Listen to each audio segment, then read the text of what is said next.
बच्चों, अगर आप विलोपन विधि सीखना चाहते हैं, अभी तक आपने कुछ भी नहीं पढ़ाई की, तो विलोपन विधि से स्टार्ट कीजिए। 4 नंबर आपके बहुत ही आराम से पक्के हो जाएंगे। इस तरह के प्रतिस्थापन विधि की भी हम लोग वीडियो डालेंगे, वहां से भी 4 नंबर पक्के हो जाएंगे। ठीक है, तो विलोपन विधि हम लोग सीखेंगे, पूरा A to Z सीखेंगे, सीधा दिमाग के अंदर जाएगा, आपको कोई दिक्कत नहीं। आपको बैठे रहिए, वीडियो देख लीजिए बस। ठीक है, हाँ इतना करना है। चलिए पहला सवाल देखिए, इसमें क्या लिखा है, विलोपन विधि का सवाल है। इसे देखो आप प्रतिस्थापन विधि से भी कर सकते हैं। अच्छा, एक सवाल और आता है बच्चों का, विलोपन विधि से करें और प्रतिस्थापन विधि से करें, क्या दोनों का उत्तर सेम आएगा? जी हाँ, जी हाँ, बिल्कुल सेम आएगा। ठीक, तो चलिए यहाँ पे हम लोग गुणा करते हैं। देखो इसमें आपको अचर को बराबर करना होता है। अचर कौन है? 3 और 2। अब आप 3 और 2 को कैसे बराबर करोगे? दोनों को 6 बना लीजिए। 3 दूनी 6, 2 तिहाई 6। ठीक, यहाँ पे 4 और 2 कैसे बराबर करोगे? अब 4 तो 4 है, 2 को 2 से गुणा करिए, 2 दूनी कितना हो जाएगा? 4। तो आपकी इच्छा है, आप x को बराबर कर रहे हैं कि y को बराबर कर रहे हैं। तो हम लोग यहाँ पर y को बराबर करना ज्यादा अच्छा समझेंगे। बेवजह मतलब आसान ऐसे भी हो जाएगा, लेकिन क्या करेंगे हम, जो आसान दिखेगा उसमें गुणा करेंगे, क्योंकि कैलकुलेशन में हमें आसानी हो जाए। तो समीकरण 2 में 2 से गुणा करने पर आप लिखेंगे, समीकरण 2 में 2 से गुणा करने पर, समीकरण 2 में 2 से गुणा करने पर, जब आप समीकरण 2 में 2 से गुणा करोगे, जब इसमें आप 2 से गुणा करोगे, 2 से मल्टीप्लाई करोगे, समीकरण 1 कितना है? 3x प्लस 4y बराबर कितना है? 10। समीकरण 1 ये है आपके पास। ठीक, आगे बढ़ते हैं। समीकरण 2 में आप 2 से गुणा करो, कितना? 2 दूनी कितना हो जाएगा? 4x प्लस 2 दूनी कितना हो जाएगा? 4y और प्लस 2 दूनी कितना हो जाएगा? 4। समीकरण नंबर 2। समीकरण नंबर 3। समीकरण नंबर 3, क्योंकि बदल जाएगा, क्योंकि आपने कुछ चेंज किया ना इसके अंदर। जब चेंज करेंगे तो उसका नाम परिवर्तन कर देंगे। ठीक है, अगला आगे हम क्या करेंगे, देखो अब इसे देखो, जब सेम निशान होंगे, जब भी सेम निशान होंगे तब हम घटाएंगे। सेम निशान देखो, यहाँ प्लस है, यहाँ प्लस है, तो हम लोग माइनस लगाएंगे। ठीक, अगर माइनस माइनस होता तब हम लोग क्या करते? तब हम लोग प्लस करते। ठीक, लेकिन अगर प्लस माइनस होता, निशान कैसा विपरीत, तो हम लोग फिर प्लस कर देते। क्या कर देते? प्लस कर देते। ठीक, ऐसा आपको करते रहना है। ठीक है, बार बार करना, तो आप सीख जाओगे। अगर आपको घटाने में से दिक्कत होता तो आप ऐसे करके इसको अलग लिख के, इसको अलग लिख के घटा सकते हो, अंदर के साइन निशान बदल के। ठीक, तो घटाओगे सब में जगह माइनस लग जाएगा, तो यहाँ लिखना भी तो पड़ेगा, समीकरण 1 माइनस समीकरण, गलत लिख रहा है, माइनस समीकरण 2, समीकरण 3, समीकरण 1 माइनस समीकरण 3। ठीक, जब घटाओगे, कुछ लोग यहाँ पर डायरेक्ट चेंज कर देते हैं, हम लोग ऐसे करेंगे, ये इसे 4 4 कट जाएगा, 4y कट जाएगा। अब देखो यहाँ 4 बड़ा है, यहाँ 4 बड़ा है, 3 छोटा है, ये निशान किसका माना जाएगा? 4 का माना जाएगा। तो यहाँ माइनस x आएगा, कितना आएगा? माइनस का x आएगा। ठीक, ठीक, बराबर 10 में से 4 जाए, कितना बचेगा? 6। कितना बचेगा? 6। कुछ लोग इसे घटा नहीं पाते, उनको बहुत दिक्कत परेशानी आती है, तो हम उसकी दिक्कत परेशानी दूर करेंगे कैसे? ऐसे देखो, आप ऐसे करिएगा, आप इस पूरे में से इस पूरे घटा रहे हो ना, कोई दिक्कत नहीं, ऐसे लिखिए 3x प्लस 4y, ऐसे लिख लीजिए। यहाँ माइनस का निशान लगा, आप घटा ही तो रहे हो, इसको घटा दीजिए, कितना? 4x माइनस का 4x प्लस का 4y बराबर 10 में 4 घटा रहे हो आप, 10 में से 4 घटा रहे हो। देखो कोई परिवर्तन नहीं, जो चीज़ यहाँ लिखी वही चीज़ यहाँ लिखी है। ठीक, आप ऐसे भी कर सकते हो, घटा रहे हो तो ऐसे लगा दो, जोड़ रहे हो तो ऐसे लगा दीजिएगा। अब देखो जब घटाओ कितना हो जाएगा? 3x plus 4y, 3x plus 4y, ये माइनस 4x हो जाएगा और ये माइनस 4y हो जाएगा, बराबर यह कितना जाएगा? 6 आ जाएगा। ये दोनों कट जाएंगे अपना आराम से, नहीं नहीं नहीं नहीं, 4y ये कटेगा, 4y और 4y, 4y और 4y क्या हो जाएगा? कट जाएगा। यहाँ 4 बड़ा है तो यहाँ कितना जाएगा? माइनस x बराबर 6, तो x बराबर आ जाएगा। देखो वही चीज़ निकल कर आ गया ना। आप कहोगे हाँ जी सर कोई दिक्कत नहीं, यहाँ तक तो बिल्कुल आसान था, आगे बढ़िए। अब देखो हम लोग आगे बढ़ेंगे, आगे कैसे बढ़ेंगे? तो x बराबर आ जाएगा, देखो ये माइनस उधर जाएगा तो माइनस 6 हो जाएगा, कितना हो जाएगा? माइनस का 6 हो जाएगा।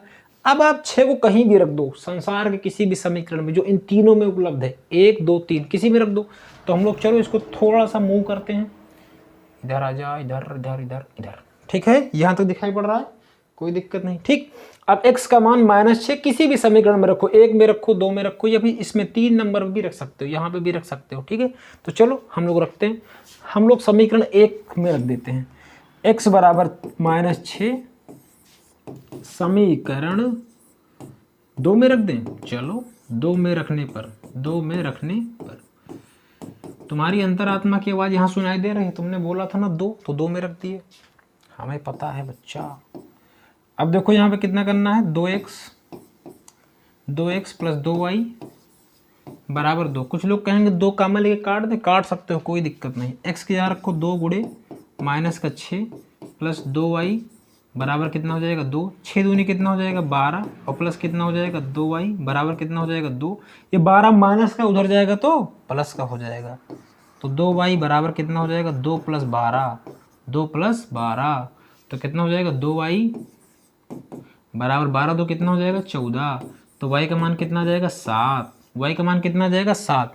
कुछ लोग कहेंगे सर सर सर ये सवाल सही है गलत हमें बताओ, तो इसके लिए आपको करना होगा उत्तर की जांच। उत्तर की जांच कैसे करेंगे, देखो x का मान आया है -6, y का मान आया है 7, तो x का मान लिख लेंगे -6, y का मान लिख लेंगे 7, y का मान क्या लिख लेंगे 7, ये 2 मान आए। कोई भी समीकरण पकड़ो इनमें से, कोई भी समीकरण पकड़ो इनमें से, कौन सा पकड़ लेते हैं, 1 पकड़ो 2 पकड़ो चाहे 3 पकड़ो, तो हम पकड़ लेते हैं 1 को। 3x + 4y बराबर 10, 3x + 4y बराबर 10, 3x + 4y बराबर कितना 10। चलो इस पे करते हैं, इस पे रखोगे तो दोनों मान बराबर आना चाहिए, मतलब इसको पूरा हल करो तो ये 10 के बराबर आए, यही होता है हल करने का तरीका। तो 3 गुणे 6x का मान कितना है -6 प्लस 4 गुणे y का मान कितना है 7 बराबर कितना हो जाएगा 10। 6 तिरिक कितना होता है 18 होता है, पहाड़ा आना चाहिए, पहाड़ा 100 तक याद कर लो, 100 तक ठीक। 7 चौक कितना होता है 28, 100 तक नहीं 30 तक ठीक, बराबर कितना होता है 10। 28 में 18 जाएगा कितना बचेगा 10। कुछ लोग कहेंगे माइनस कहाँ गया, प्लस वाला बड़ा है, जो बड़ा होता है उसका हम लोग नंबर लेते हैं, छोटे वाले को डिलीट कर देते हैं ठीक। तो यहाँ तक इसको उत्तर की जांच पेपर में करने की कोई ज़रूरत नहीं है, अगर आप चाहो तो कर सकते हो ठीक। तो यहाँ तक ये सवाल हल हो जाएगा पूरा। अब हम लोग बढ़ेंगे अगले सवाल की ओर, बस ये लास्ट सवाल होगा और इसके बाद आप विलोपन विधि के गर्दा उड़ा देंगे। आप कभी भी जीवन में विलोपन विधि दिखाई पड़ेगा मरते दम तक नहीं भूलोगे इस सवाल को लगाने के बाद। चलिए इस सवाल को शुरू करते हैं। अब देखो बच्चा, यहाँ पे देखो भिन्न में दिया गया है ही फ्रैक्शन, ये क्या है फ्रैक्शन है, फ्रैक्शन का मतलब होता है भिन्न ठीक। तो यहाँ पे क्या करेंगे, पहले भिन्न को हल करेंगे। तो समीकरण 1 को जब हल करोगे तो इसका गुणा इधर करोगे, इसका गुणा इधर करोगे, सामने सामने करोगे। 3 तरीका कितना हो जाएगा 9x, 3 तरीका कितना हो जाएगा 9x माइनस 5 दूनी कितना हो जाएगा 10y, 10y 3 दूनी कितना हो जाएगा 6, 3 दूनी 6 बराबर कितना हो जाएगा -2। इसको आगे भी तो हल करना पड़ेगा ठीक। अब देखो ये 6 इधर भाग में है, अच्छा नहीं लग रहा, उधर जाएगा तो गुणा में हो जाएगा। तो 9x -10y, 9x -10y बराबर 6 दूनी 12, 12 नहीं -12 समीकरण नंबर 3। क्यों 3? क्योंकि हमने कुछ ना कुछ परिवर्तन कर दिया इसके अंदर ठीक है। अब देखो कैसे किया हमने, इसका गुणा इसमें, इसका गुणा इसमें, यानी 3 का गुणा 3 में, 5 का गुणा 2 में बराबर -2 था ही। अब इधर जाएगा तो -6 गुणा हो जाएगा तो माइनस कितना हो जाएगा 12, समीकरण नंबर 3। अब यही काम समीकरण 2 के साथ करेंगे, यहाँ लिख देंगे समीकरण 1 से, समीकरण 1 से। अब नीचे क्या लिखेंगे समीकरण 2 से, समीकरण 2 से। देखो जो इसका स्टैंडर्ड फार्मूला होता है वो ये होता है ax + by + c बराबर 0, या फिर कह सकते हैं या ax + bx बराबर -c, ये दो में से दोनों होते हैं ठीक है। तो समीकरण के रूप में जब लिखा जाता है तब ये नीचे वाला यूज किया जाता है ठीक है। तो आप ये याद रखिएगा कि इस तरह का पैटर्न बनना चाहिए। इसके नीचे देखो कुछ दिखाई पड़ रहा है, आप कहोगे नहीं दिखाई पड़ रहा, इसीलिए हमने पहले इसको अच्छा बच्चा बनाया, यहाँ से यहाँ तक लाने के लिए इसको अच्छा बच्चा, मने के लड़का बन गया ये। अब जब मने के लड़का बन गया तब इसे हम आगे हल करेंगे। आगे कैसे हल करेंगे, समीकरण 1 को बनाया है, अब समीकरण 2 को बनाएंगे। जब दोनों बन जाएंगे तो उसके बाद आगे प्रक्रिया चालू करेंगे फिर वही वाली। तो इसको बनाएंगे कैसे, इसका गुणा इसमें करेंगे कितना हो जाएगा 3, 2x हो जाएगा और प्लस कितना हो जाएगा 3y हो जाएगा ठीक, बराबर बटे 6 भी तो रहेगा, 6 भी तो रहेगा और 13/6 तुम लोग जानते होगे इसी से कट जाता है ठीक। पढ़ाया नहीं कहा, चलो हमसे पढ़ो। 2x + 3y बराबर कितना हो जाएगा 13, बराबर कितना हो जाएगा 13, समीकरण नंबर 14, 4, समीकरण कौन सा हो जाएगा ये 4। अब देखो, अब जब इस दोनों को आपने सही किया, सही रूप में लिखा, तब ये दो समीकरण आपको प्राप्त हुए। 9x - 10y बराबर -12, 2x + 3y बराबर 3। अब इसको आपको विलोपन विधि से हल करना। अभी ये तो ट्रेलर था, आगे इसकी पिक्चर है। 9x - 10y बराबर -12, 9x - 10y, 9x - 10y बराबर कितना है 12। ये समीकरण आपका तीसरा है ठीक। चौथा का है 9x - 10y बराबर -12, 9x 10y -12, यहाँ कितना है माइनस है, यहाँ कितना है माइनस, कितना है माइनस, यहाँ क्या लगा हुआ है माइनस लगा हुआ है। ठीक, दूसरा समीकरण कौन सा था, तो हाँ 2, ये 1 है आपका समीकरण नंबर 1, ये आपका 2 है, ये 1 है, ये 2 है, ये 3 है, ये 4 है। तो आपका ये तीसरा था कितना 9x माइनस 10y बराबर माइनस का 12 और 2 3 13। अगला क्या है 2x प्लस 3y बराबर कितना है 13, समीकरण नंबर 14, समीकरण चौथा है ना। अब देखो इसे हल करेंगे, हल कैसे करेंगे, देखो इन दोनों में से किसी एक अचर को बराबर करना। अचर का मतलब होता है नंबर 1 से लेके इनफाइनाइट तक, ठीक है, वो होते हैं अचर जिनको चेंज ना करा जा सके। अचर मतलब जो मतलब ना चर माने चर, जो चर नहीं है वो क्या है अचर है। ठीक है, अब देखो यहाँ पे क्या हो जाएगा, अगर आप इसमें देखोगे तो यहाँ 9 2, अगर आप 9 2 का एलसीएम लगा रहे हो कितना आएगा 18, यानी आपको 9 को 18 बनाना पड़ेगा, 2 को भी 18 बनाना पड़ेगा। ठीक, तो उसमें थोड़ा सा दिक्कत ज़्यादा होगा, लेकिन अगर 10 30 इसको बनाओगे तो इसमें दिक्कत कम होगा। क्यों, क्योंकि ये आपको 0 मिल जाएगा। 0 0 हल करना आसान होता है, नंबर देखो आसान तो ये भी है, लेकिन हम देखेंगे कि कौन सा ज़्यादा आसान है। ठीक है, अब देखो इसमें क्या करेंगे, इसमें गुणा कर देंगे 30, 10 और 3 का एलसीएम कितना हो जाएगा 30 हो जाएगा, तो यहाँ गुणा कर देंगे 3 से और यहाँ गुणा कर देंगे 10 से। तो यहाँ लिखेंगे समीकरण, आप लोग लिख लीजिएगा समीकरण 3 में 3 से तथा समीकरण 4 में 10 से गुणा करने पर। ठीक, इस तरह आप लिख लोगे। अब हम गुणा करेंगे डायरेक्ट, तो 3 त्रिक का 9 त्रिक कितना हो जाएगा, आपको 27x हो जाएगा सर, माइनस 10 तय कितना हो जाएगा 30, सीधा दिमाग में जाएगा, पूरा वीडियो देखते रहना है। बराबर 12 तय कितना हो जाएगा 36, 12 तय कितना हो जाएगा 36। अब परिवर्तन हुआ तो इसका नाम नंबर चेंज कर देंगे, समीकरण नंबर 5, समीकरण नंबर कौन सा कर देंगे 5। अब इसकी भी गुणा कर देंगे, 10 दूना 20x प्लस 10 त्याई 30y, 10 त्याई 30y बराबर 13 दहम्मा 130, 13 दहम्मा 130, कौन सा हो जाएगा समीकरण नंबर 6।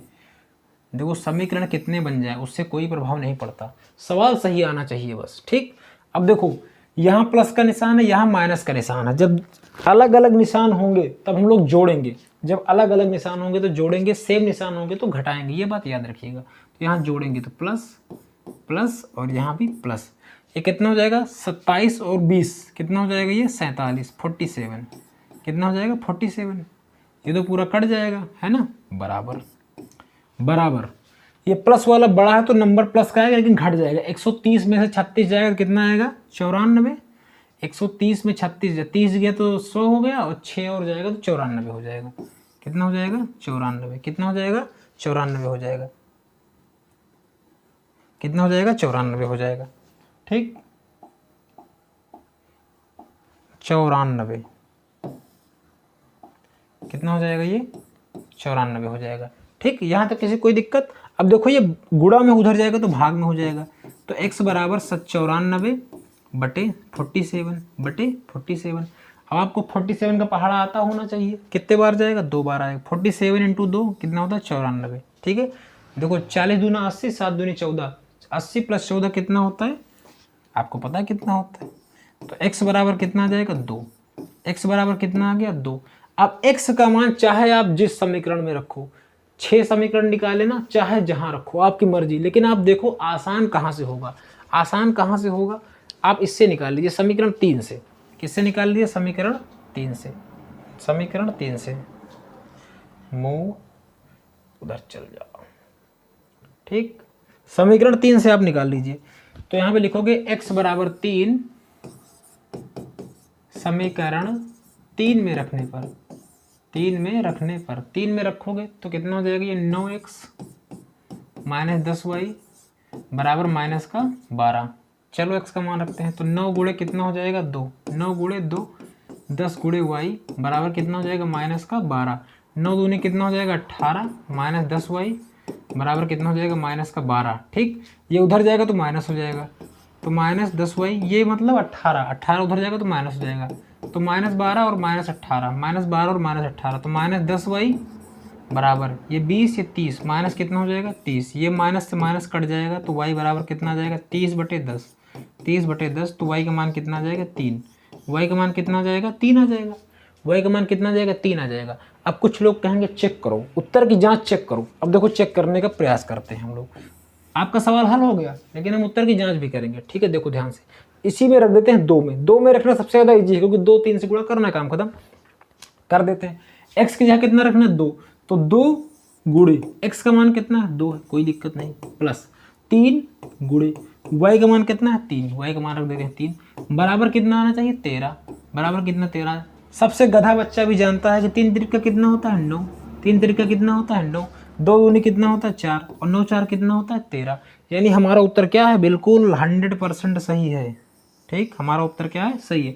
आप चाहो तो इसको जहां मर्जी वहां रख सकते हो, जिस समीकरण में रखना चाहो, यहां से लेके यहां तक, पहला दूसरा तीसरा चौथा पांचवा छठवां कहीं भी रख सकते हो, आपका उत्तर बिल्कुल सेम आएगा। ठीक है, तो हमें आशा है कि आपको ये बढ़िया समझ में आया होगा विलोपन विधि, और 4 नंबर तो आपके पक्के हो ही चुके हैं, बिना पेपर में लिखे नहीं होगा, पेपर में लिखना पड़ेगा। ठीक है, पेपर में लिखेगे और उत्तर आप बढ़िया निकालोगे, उत्तर की जांच करोगे। जांच नहीं करना, लेकिन आप अगर चाहते हो संतुष्टि के लिए तो जांच भी कर सकते हो। ठीक है, तो विलोपन विधि के बाद आपको और किस टॉपिक पर वीडियो चाहिए हमें कमेंट में जरूर करें, और लाइक शेयर सब्सक्राइब जरूर करें, लाइक जरूर करें, लाइक।